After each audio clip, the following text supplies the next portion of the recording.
Bom, uma visão geral da Bíblia, né? A Bíblia ela foi escrita num arco de história que vai aproximadamente de 1.200 anos até 1.200 anos antes de Cristo até 100 anos depois de Cristo. Mais ou menos 1.300 anos, né? Escrito basicamente em aramaico, hebraico e grego. Basicamente hebraico e grego, né? Que depois foi traduzido para o latim e do latim traduzido para cada uma das outras línguas. A Bíblia tem 72 livros, às vezes fala 73, isso aí é se você contar o livro de Jeremias separado do livro das Lamentações, aí dá 73, mas se contar junto é 72, tá certo? São 46 livros do Antigo Testamento e são 27 livros do Novo Testamento, né? A Reforma Protestante abandonou alguns livros. Quais são? 1 e 2 Macabeus, livro de Tobias, Judite, Sabedoria, Eclesiástico, além de Baruque e Carta de Jeremias e alguns suplementos dos livros de Daniel e de Esther.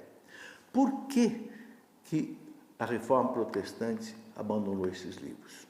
Bom, porque eles seguiram o cânon hebraico, né, dos judeus que no ano 100 depois de Cristo fixaram a Bíblia hebraica em 4 critérios, né?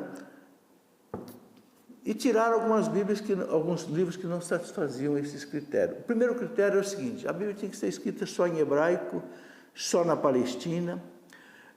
Depois tinha também que ser os livros só escritos antes do exílio, até a volta do exílio, e depois tinha que estar de acordo com a Torá. Mas a igreja não seguiu esse critério. A igreja seguiu a chamada Septuaginta, que era uma versão bíblica do ano 200 antes de Cristo, quando lá na cidade de Alexandria do Egito, né, 70 sábios judeus traduziram a Bíblia do hebraico para o grego em Alexandria, e que continha todos esses livros, né? A igreja continuou seguindo os livros todos, né, lá de trás. Bom,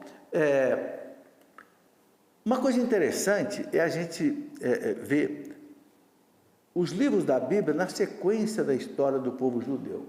Por exemplo, das origens até os reis. Os reis ali, Salomão, Davi, por volta do ano 1000.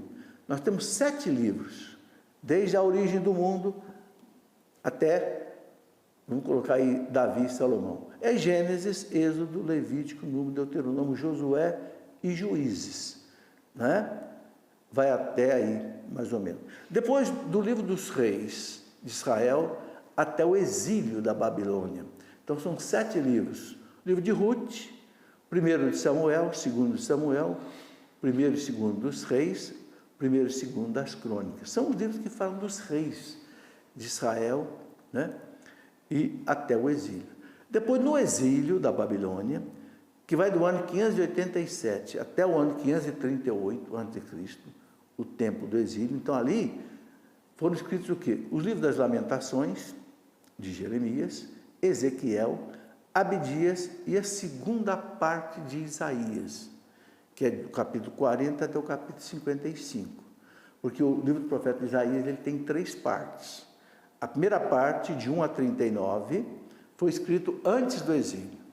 40 a 55 durante o exílio e 55 até 66 depois do exílio, na volta do povo. Bom, depois do exílio na Babilônia, a Bíblia tem 7 livros: Esdras, Neemias, Judite, Esther, Macabeus 1, Macabeus 2 e a terceira parte de Isaías, que eu já falei, 56 até 66. A gente entendendo esses livros em cada época da história do povo judeu, ajuda você a entender o livro melhor. Então, você vai ler, por exemplo, o capítulo 58 de Isaías. Bom, eu sei que esse livro foi escrito para o povo judeu que voltou do exílio e está de volta aqui na Terra Santa. Eu vou ler Isaías capítulo 10, é antes do povo ir para o exílio. Eu vou ler o capítulo 45, o povo está lá no exílio. Então, a gente entender a parte da Bíblia escrita dentro da história de Israel, ajuda a gente a entender por que o autor sagrado está escrevendo aquilo, qual é o objetivo daquele livro. Então, por exemplo, depois temos livros sapienciais, eu já citei aqui, né? O Jó, Salmos, Provérbios, Eclesiastes, Cânticos. Esses livros do povo judeu foi acumulando desde Abraão até os últimos profetas, Zacarias, Malaquias, a sabedoria judaica, né? Depois os profetas, já falei também, maiores e menores, né? Depois temos os evangelhos, os 4 evangelhos, os Atos dos Apóstolos, né? E depois temos as 13 cartas de São Paulo. Só olhar no Novo Testamento e você vê, carta aos Romanos, 2 aos Coríntios, Gálatas, Efésios, Filipenses, Colossenses, Tessalonicenses, as 2 cartas a Timóteo. É interessante notar que as 2 cartas a Timóteo e Tito são cartas diferentes, para 2 pessoas, não é para uma comunidade, ou seja, para 2 pessoas que São Paulo sagrou bispo. É diferente, né? E depois temos ainda as cartas dos outros apóstolos, né? Apóstolos São João, São Pedro, São Judas, etc. Aí você tem, então, uma visão assim panorâmica da Bíblia nessa nossa primeira aula de hoje. Agora, nas outras aulas, nós vamos desdobrando aí devagarinho, livro por livro, entendeu? Para você ir entendendo melhor. Tá bem? Um grande abraço, que Deus abençoe a todos. Eu quero só pedir, como a gente faz sempre aos sacerdotes, diáconos, que nos dê a sua bênção para a gente encerrar esse programa. Em nome do Pai, e do Filho, e do Espírito Santo.